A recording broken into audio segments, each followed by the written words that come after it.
Hello दोस्तों, नमस्कार। तो आज की इस वीडियो में हम लोग राजस्थान जीके के बहुत ही इंपॉर्टेंट क्वेश्चंस के बारे में चर्चा करेंगे, जो कि राजस्थान वन रक्षक और वनपाल परीक्षाओं के लिए अत्यंत महत्वपूर्ण है।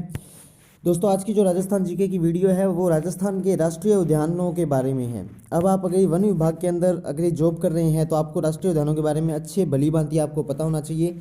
ये क्वेश्चन जो आपके इंटरव्यू में भी आपकी मदद करते हैं, ठीक है, और एग्जाम्स में भी आपकी मदद करते हैं। तो चलिए अपने स्टार्ट करते हैं राजस्थान जीके राष्ट्रीय उद्यान क्वेश्चंस। तो सबसे पहला क्वेश्चन क्या कहता है, हमारे देश में वन महोत्सव कब मनाया जाता है? तो वो मनाया जाता है दोस्तों 1 जुलाई को। कब? 1 जुलाई को। 1 जुलाई को हर साल हमारे देश के अंदर वन महोत्सव मनाया जाता है। उस दिन लोगों को वनों के बारे में जब महत्वपूर्ण जानकारियां दी जाती है और वन किस प्रकार हमारी सहायता करते हैं उसके बारे में लोगों को जागरूक किया जाता है। तो इसका करेक्ट ऑप्शन क्या है? ए इसका करेक्ट ऑप्शन है, यानी कि 1 जुलाई। ठीक है, अगला प्रश्न, राजस्थान वानिकी एवं जैव विविधता परियोजना फेज 2 किस देश की सहायता से प्रारंभ की गई है? दोस्तों, राजस्थान वानिकी और जैव विविधता परियोजना जो है वो 2 देशों की है। ठीक है, एक तो भारत की है और दूसरा उसके साथ जो सहायक देश है वो कौन है? जापान है। ठीक है, जापान ने इस प्रोग्राम के अंदर, परियोजना के अंदर अपनी सहायता प्रदान की है। ठीक है, अब बात करें वानिकी एवं जैव विविधता। जैव विविधता क्या होता है दोस्तों? जीवों में पाई जाने वाली विभिन्नता। ये बात आपको याद रखनी है।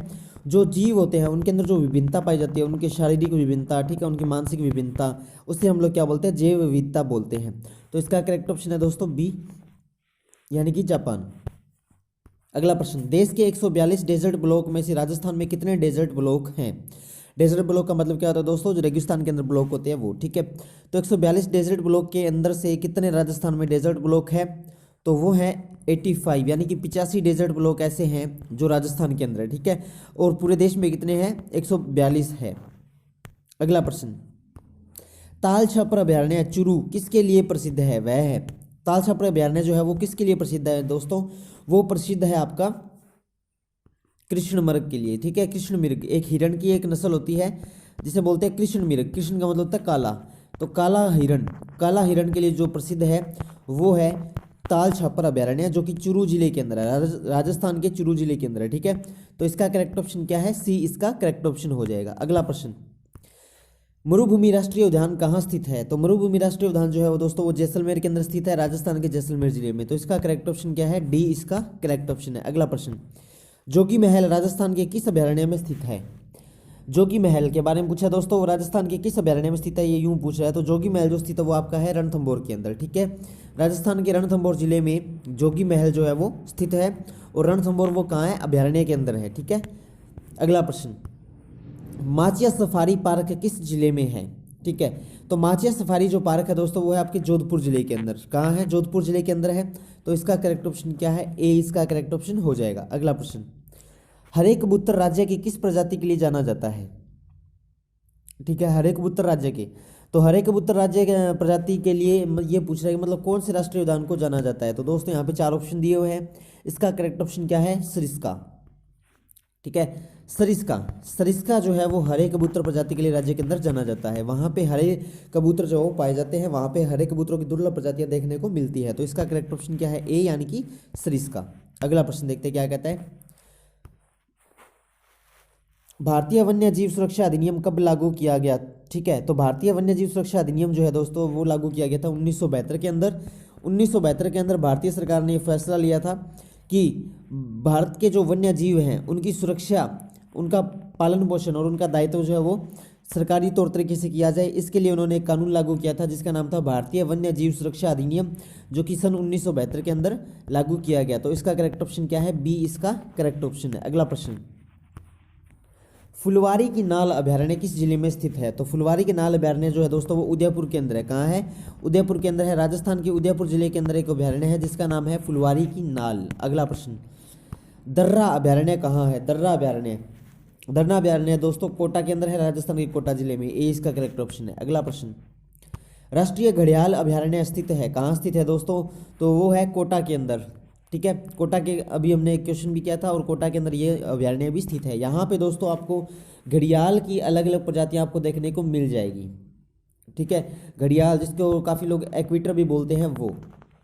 ठीक है, तो इसका करेक्ट ऑप्शन है बी, कोटा। अगला प्रश्न, गजनेर वन्य जीव अभयारण्य किस जिले में स्थित है? तो गजनेर की भी हम बात करें तो गजनेर कहाँ है दोस्तों? वन्य जीव अभयारण्य बीकानेर के अंदर है। ठीक है, राजस्थान के बीकानेर जिले के अंदर गजनेर वन्य जीव अभयारण्य स्थित है। बीकानेर, राव बीकाजी की नगरी। ठीक है, रामगढ़ विषधारी अभयारण्य किस जिले में स्थित है? तो रामगढ़ विषधारी अभयारण्य जो है दोस्तों वो कहाँ है? वो है बूंदी के अंदर। राजस्थान का एक जिला है बूंदी। ठीक है, तो वहाँ है रामगढ़ विषधारी अभयारण्य, यानी कि सी इसका करेक्ट ऑप्शन हो जाएगा। अगला प्रश्न, राष्ट्रीय मरु उद्यान जैसलमेर की स्थापना कब हुई थी? राष्ट्रीय मरु उद्यान जैसलमेर की स्थापना जो है दोस्तों वो हुई थी 1981 के अंदर। ठीक है, सन 1981 के अंदर।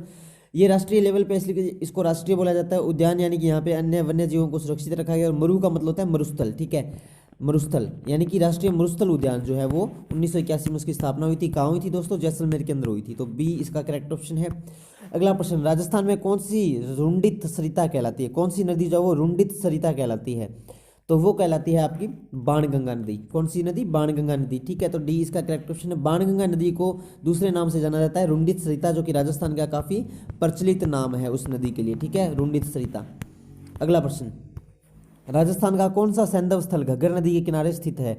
तो दोस्तों ये मैंने पहले ही बताया हुआ है वीडियोस के अंदर, और आपको पता भी होगा कौन सा? कालीबंगा। कालीबंगा जो है वो घग्गर नदी के किनारे स्थित है सैंधव स्थल। यहाँ पे सभ्यता भी पाई गई थी। ठीक है, और उन सभ्यता के अवशेष भी यहाँ से बरामद हुए थे। ठीक है, तो इसका करेक्ट ऑप्शन है ए, यानी कि कालीबंगा। अगला प्रश्न, ये आपको 4 नदियां दी है दोस्तों, इसको सीक्वेंस में अरेंज करना है। तो सबसे पहली नदी कौन सी है दोस्तों? चंबल है। ठीक है, तो इसका करेक्ट ऑप्शन आएगा चंबल। अगला प्रश्न, साबरमती नदी का उद्गम स्थल है दोस्तों। साबरमती नदी है उसका उद्गम स्थल पूछा है। उद्गम स्थल का मतलब होता है दोस्तों जहाँ से वो प्रकट होती है, यानी कि जहाँ से वो उत्पन्न होती है। वो नदी जो जहाँ से उत्पन्न होती है उसे हम लोग क्या बोलते हैं?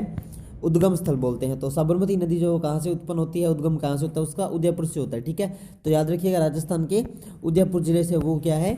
उद्गम स्थल है उसका, वो वहाँ से प्रारंभ होती है। कौन सी नदी? साबरमती नदी। अगला प्रश्न, गिलुंड किस नदी के किनारे स्थित है? तो गिलुंड जो है वो दोस्तों बनास नदी के किनारे स्थित है। कौन सी नदी के किनारे स्थित है? बनास नदी के। ए इसका करेक्ट ऑप्शन है। बनास नदी के किनारे जो है गिलुंड स्थित है। तो दोस्तों ये थे आज राजस्थान जी के राष्ट्रीय उद्यान के 20 अत्यंत महत्वपूर्ण प्रश्न, जो राजस्थान वन रक्षक और वनपाल दोनों के लिए अत्यंत महत्वपूर्ण है। इसके अलावा आपको कोई भी डाउट है तो आप हमें कमेंट बॉक्स में लिख सकते हैं, हम आपके डाउट को सोल्व कर देंगे। ठीक है, उसके अलावा आप बेटर प्रिपरेशन के लिए हमारा व्हाट्सएप ग्रुप भी ज्वाइन कर सकते हैं। लिंक मैं नीचे आपको डिस्क्रिप्शन में दे दूंगा, और वीडियो को ज़्यादा से ज़्यादा शेयर कर दें ताकि सभी लोग पढ़ पाएँ। तो मिलते हैं नेक्स्ट वीडियो में, तब तक के लिए जय हिंद, जय भारत, जय राजस्थान। और हाँ, एक प्लेलिस्ट भी है इस चैनल के ऊपर, राजस्थान फॉरेस्ट गार्ड एग्जाम 2020। उसके अंदर आपको A to Z जितनी भी वीडियोज़ है राजस्थान फॉरेस्ट गार्ड और फॉरेस्ट ऑफिसर की, वो आपको मिल जाएंगी। तो आप वो देखना चाहें तो देख सकते हैं। ओके दोस्तों, बाय बाय, टेक केयर।